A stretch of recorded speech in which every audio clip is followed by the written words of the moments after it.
Assalamualaikum warahmatullahi wabarakatuh.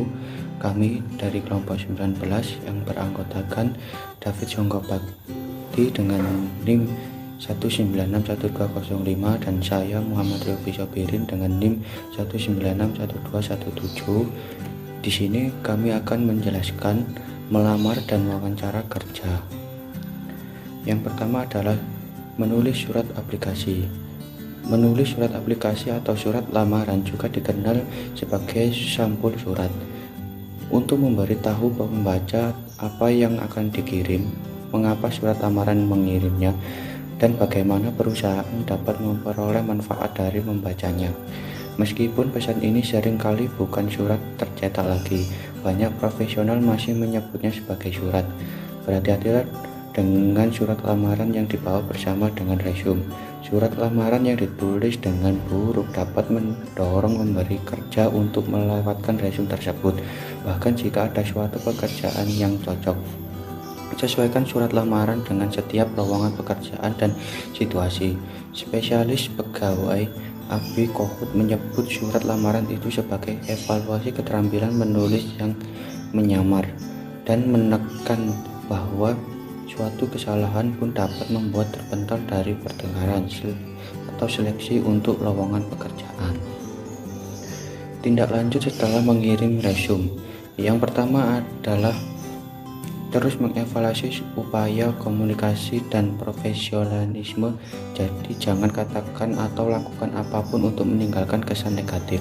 Yang kedua, patuhi instruksi apapun yang diberikan perusahaan. Jika postingan pekerjaan mengatakan tidak ada panggilan, misalnya jangan menelpon. Yang ketiga, jika lowongan pekerjaan mencantumkan tanggal tutup, jangan menelpon atau menulis surat sebelum itu, karena perusahaan masih mengumpulkan aplikasi dan tidak akan membuat keputusan tentang mengundang orang untuk wawancara. Yang kedua, memahami wawancara kerja. Wawancara kerja adalah pertemuan antara calon pegawai dengan pewawancara, yaitu pihak perusahaan, mengajukan dan bertukar informasi. Tujuan pemberi kerja adalah menemukan bakat terbaik untuk mengisi lowongan pekerjaan yang tersedia. Melalui wawancara kerja ada 2 poin penting untuk melalui wawancara kerja. Yang pertama adalah ketahui proses membutuhkan waktu, mulailah persiapan penelitian Anda terlebih awal. Yang kedua, jangan membatasi pilihan Anda dengan melihat hanya beberapa perusahaan. Dengan menjelajahi berbagai perusahaan dan posisi, Anda mungkin menemukan peluang besar yang akan dapat temukan sebaliknya. Dan wawancara pada umumnya. Yang pertama, tahap penyaringan. Menyaring pelamar yang tidak memenuhi syarat atau tidak cocok untuk posisi tersebut. Kedua, tahap seleksi. Membantu organisasi mengidentifikasi kandidat teratas dari semua orang yang memenuhi syarat. Selama wawancara ini, tunjukkan minat yang besar pada pekerjaan itu. Hubungkan keahlian dan pengalaman dengan kebutuhan organisasi. Dengarkan dengan penuh perhatian dan ajukan pertanyaan yang menunjukkan bahwa pelamar telah melakukan riset. Yang ketiga, jika pewawancara setuju bahwa pelamar adalah kandidat yang baik, pelamar mungkin menerima tawaran pekerjaan, baik di tempat atau beberapa hari kemudian melalui telepon, surat, atau email. Jenis wawancara pada umumnya. Pertama, wawancara terstruktur dan wawancara tidak struktur. Kedua, wawancara panel dan wawancara grup. Wawancara perilaku, wawancara situasional, wawancara pekerjaan, dan wawancara stres. Media wawancara. Pertama, melalui email, sistem online virtual, konferensi video, telepon, pesan instan, pertemuan tatap muka, dan wawancara online dapat berkisar dari kuesioner dan tes terstruktural.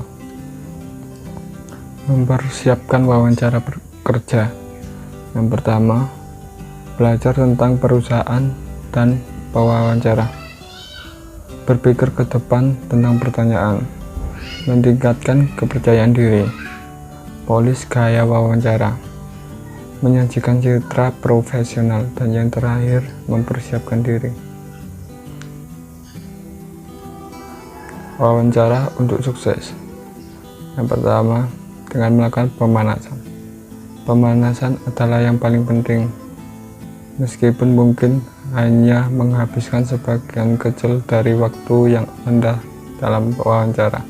Studi menunjukkan bahwa banyak pewawancara mengambil keputusan dalam 20 detik pertama kontak dengan seorang kandidat. Tahap pertanyaan dan jawaban.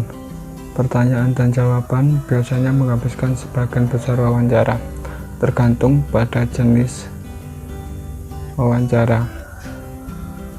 Pewawancara kemungkinan akan bertanya tentang kualifikasi, mendiskusikan beberapa poin yang disebutkan dalam resume, dan bertanya tentang bagaimana menangani situasi tertentu di masa lalu atau akan menanganinya di masa depan. Sekian, terima kasih dari kami. Assalamualaikum warahmatullahi wabarakatuh.